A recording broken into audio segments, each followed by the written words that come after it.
Buongiorno e ben ritrovati con il TG Flash di New Sicilia. Ti seguite i titoli più importanti della mattina. Sparatoria nella notte a Vittoria, in provincia di Ragusa, in cui un uomo di 39 anni è rimasto ucciso. La vittima, che si chiamava Angelo Ventura, è stata portata in ospedale da due uomini che, dopo averlo lasciato al pronto soccorso, sarebbero andati via. Si pensa dunque ad un avvertimento finito male.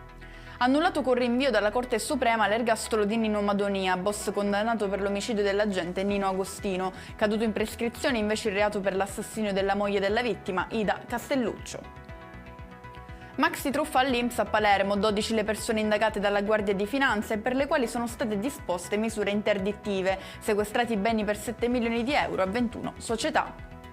Rubavano auto e poi estorcevano denaro ai proprietari tramite il metodo del cavallo del ritorno. La polizia di Catania ha arrestato 8 persone nell'ambito dell'operazione Dusmet.